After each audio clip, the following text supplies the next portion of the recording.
Christine. Alas 12 na ba? Because it depends kung malapit na alas 12. Maiksi lang ang sasabihin ko. It's already 12, goodness. So I'll just speak very briefly if I can. I have a prepared text, so I'm just going to distribute it to you. I'll ask my staff to do that. You read it at your leisure, you throw it to the waste basket if you don't. But I'll just speak extemporaneously. Yeah, talking of trends, because Thomas, our country manager, talk about trends in health and medicine and in markets. I've read two think tank pieces, one by the European Commission and the other by the Asian Development Bank, that in the next 2 or 4 decades, the center of gravity of global production will shift from the developed world, North America and Europe, to Asia. By 2025, 30% of global output, GDP, will be produced here in Asia. And by 2050, 51% will be produced out of Asia. That means that the economic activities would have already completely shifted from west to east. And we will be dealing with a different era, with a different world. Heretofore, we've been dealing and trying to manage abundance. So much supply of iron ore, of coal, of oil, of food, of corn, etc. It's a management of abundance. Now we are going to face the more stressful act of managing scarcity. Scarce fuel, scarce food, scarce water, and even scarcer healthy air. That's the risk, that's the challenge that you younger people will be facing, and we in Asia are facing. But it's no great comfort that the economic and innovation power will move from west to east, because we in the Philippines, while we will be basking in the glory of belonging to Asia, we in the Philippines must take care of our own backyard. Are we prepared? Are we Filipinos prepared to face up to that challenge? By 2020, we will be 120 million people. Right now, the official number is we are 95 million. No, sir. Di ba, Director Carmen? We are already 100 million people right now as I speak. By 2020, that will be 120 million at least. That's the magnitude that we've got to handle. And in the midst of scarcity, no longer plenty of rice, plenty of fish, plenty of food. No. In the midst of higher food prices, in the midst of a depleting natural resources, whether it's fisheries or mines or minerals, and of course, an even more degraded environment. That's the challenge that we face. But we need not be helpless. We need not be pessimistic, because the power of science and technology is available to us. And that's what Thomas just told us. It's biotechnology. It's this biocamp.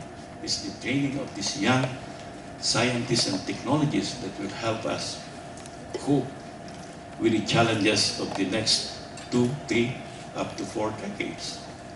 Biotechnology will help us produce food out of smaller land area.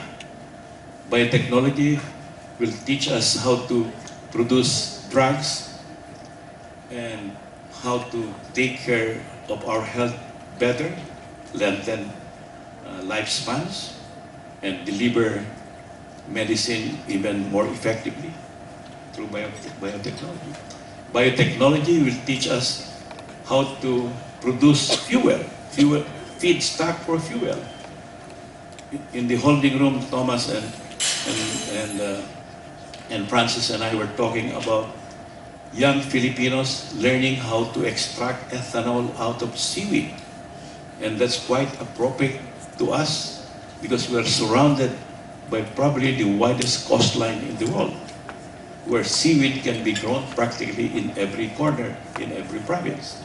And here we can extract ethanol rather than extracting ethanol from corn or from sugar cane, which compete with food. Di ba? So the world is conquerable. The problems of the world are conquerable. It's really just up to us, to our imagination, and to the investment and the training we put into our young people now, not yesterday. So across all areas of human endeavor, whether it's food, whether it's our health and medicine and drugs, whether it's production systems and processes, whether it's products of industry, whether it's fuel, the solution is there. It's up to us to grab and seize it. But we cannot do it if we are not trained to do it. And I think biocamps like this are really quite admirable. No wonder Novartis is #1 in the world, the most admired, because they have a thoughtful, they have a forward-looking program for the young people. And they do it more imaginatively and more creatively than most.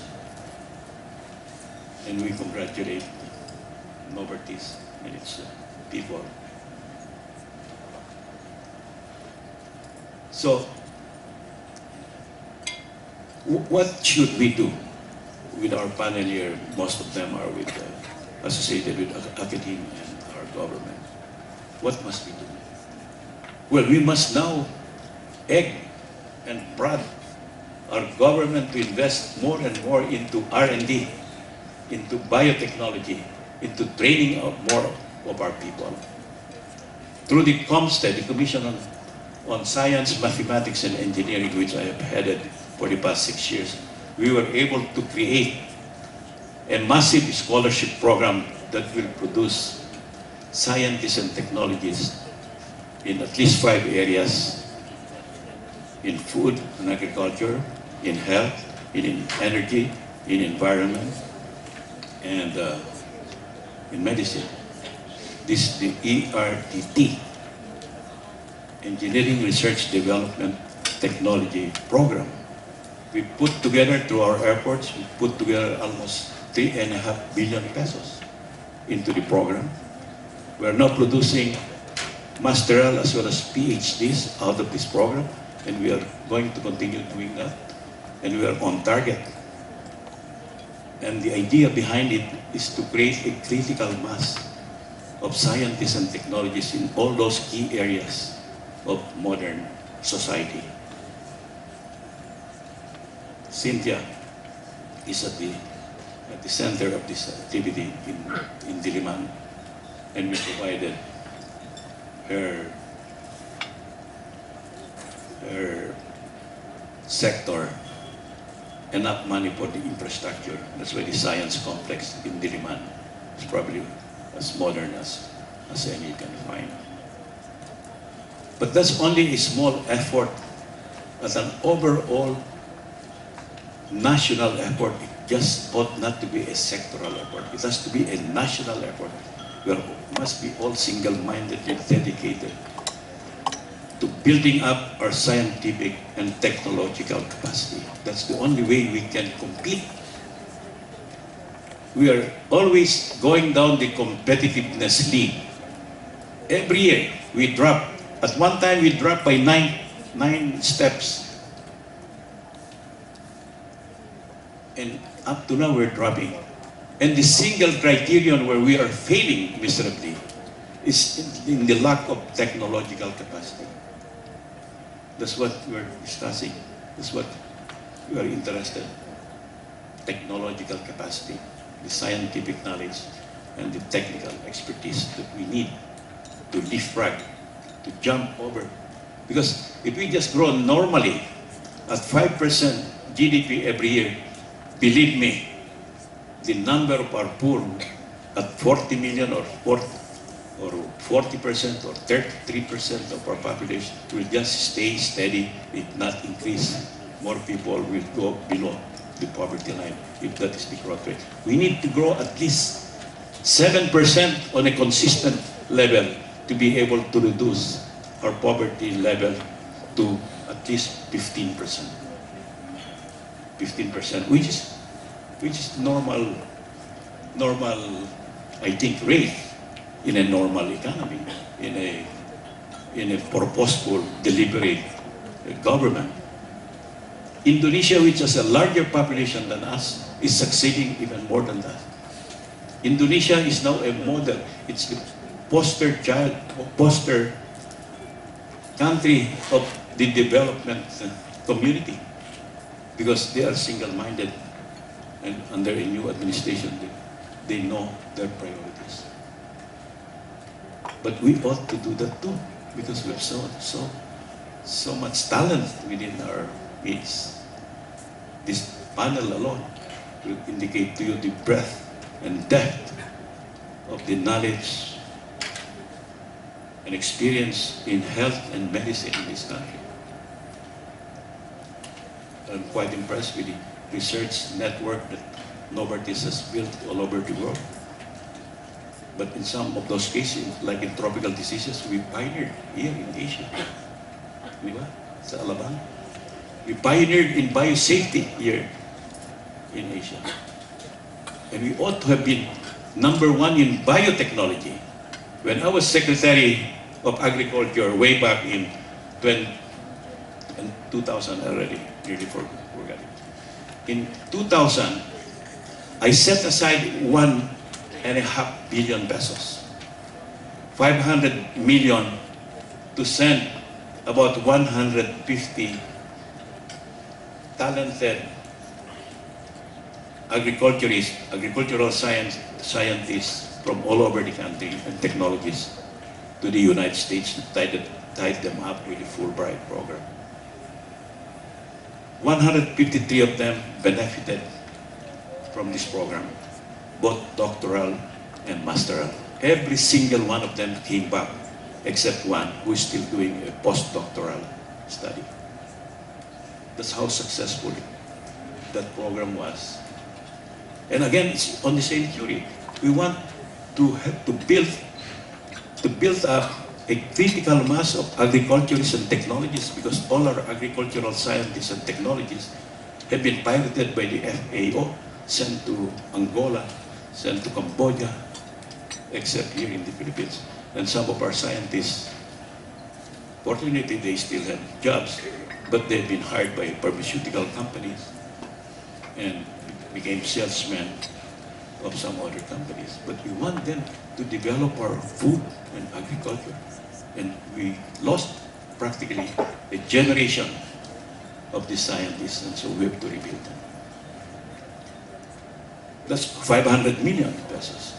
And then I set aside another 500 million out of the 1.5 billion for building up our biotechnology, and the other 500 for genetic upgrading of our livestock. But when I got out of the DA, somebody took over. He saw 1 billion remaining, and he said, no, we will distribute it among the mayors. 1 billion each. That's what happened. So we forgot all about the biotechnology. And if we did put that investment way back in 2000, I think we would have been ahead in biotechnology in this country. Because as I said, we were pioneered in biosafety. We formulated the biosafety protocol here ahead of everyone in the ASEAN. And we have a core already of biotechnologists right in our midst. But again, we shot ourselves in the foot. We lost that opportunity.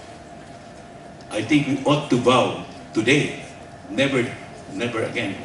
We've got to concentrate on building up again our human capacity, our human potential. With such a abundance of talent within our midst. We've seen that. I've seen it personally with the scholarship on science and engineering, the ERDT, and I've seen it in the science scholarship I set up for the DOST. We have so much talent, but all they needed is support of government and the opportunity to do that. So, I congratulate Novartis for this program. Was it last year, Christine? I said, the next BioCam, I'm going to offer my home province of Aurora as host. And you'll find that I think this young scientist or scientist to be will be even more motivated and inspired going to Aurora. Maraming salamat.